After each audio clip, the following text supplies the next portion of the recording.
BUMN yang harusnya ngurus pupuk buat petani, malah boncos 4,3 triliun. Ini rugi beneran, atau ada kreativitas akuntansi di balik layar? Kita bongkar. PT Pupuk Indonesia, perusahaan pupuk milik negara, telah melaporkan kerugian yang mengejutkan sebesar 4,3 triliun. Itu miliaran rupiah, hilang, melayang. Bagaimana mungkin itu terjadi? Apakah ini hanya bisnis yang buruk? Atau ada sesuatu yang lebih jahat yang sedang terjadi? Bau korupsi sangat menyengat di udara. Rakyat Indonesia berhak atas jawaban. Petani kita pantas mendapatkan yang lebih baik. Ini bukan hanya tentang angka-angka di neraca keuangan. Ini tentang mata pencaharian. Ini tentang ketahanan pangan bangsa kita. Ini bukan pertama kalinya badan usaha milik negara di Indonesia dilanda skandal. Ingat Jiwasraya? Asabri? Hantu-hantu salah urus keuangan dan korupsi menghantui tempat ini. Apakah kita sedang menyaksikan kisah tragis yang sama terulang kembali? Rakyat Indonesia menuntut transparansi. Kita menuntut pertanggungjawaban. Ini adalah kisah yang memengaruhi kita semua. Ketika petani menderita, seluruh bangsa merasakan sakitnya. Harga pangan naik, keluarga kesulitan untuk makan, jalinan masyarakat kita terancam. Kita tidak bisa membiarkan ini terjadi. Kita perlu mengusut tuntas masalah ini.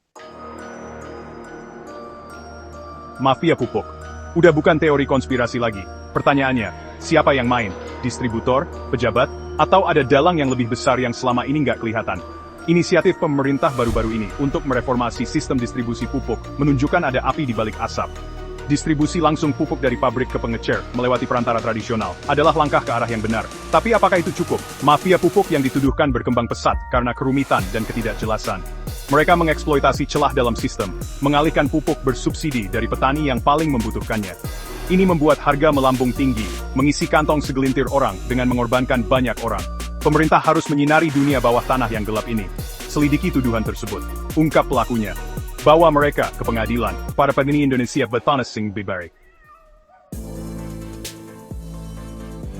Manipulasi laporan keuangan di BUMN. Dejavu nggak sih? Angka-angkanya tidak cocok. Kerugian besar, transaksi yang tidak dapat dijelaskan. Jiwasraya, Asabri, dan sekarang, Pupuk Indonesia. Kok skenarionya mirip? Apakah ini hanya kasus ketidakmampuan, atau ada sesuatu yang lebih jahat yang sedang terjadi? Apakah kita sedang menyaksikan upaya yang disengaja untuk menipu rakyat Indonesia? Kemungkinan manipulasi keuangan tidak dapat diabaikan. Rakyat Indonesia berhak untuk mengetahui kebenarannya.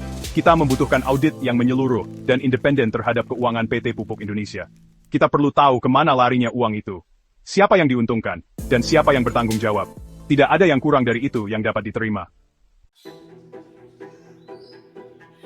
Mau rugi triliunan? Silakan. Tapi kalau subsidi pupuk dipotong, siapa yang kena dampaknya? Petani.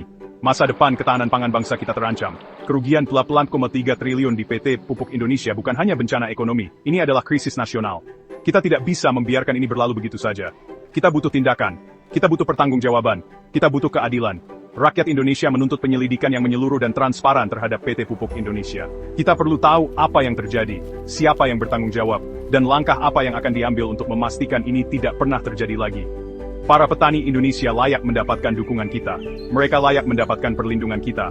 Mereka pantas mendapatkan masa depan, di mana mereka dapat terus memakan bangsa kita, tanpa takut eksploitasi atau korupsi. Waktunya bertindak adalah sekarang. Biarkan suara kita didengar. Beneran rugi atau ada yang diuntungkan? Yang begini harusnya dibongkar habis-habisan. Setuju? Drop pendapat lo di komentar.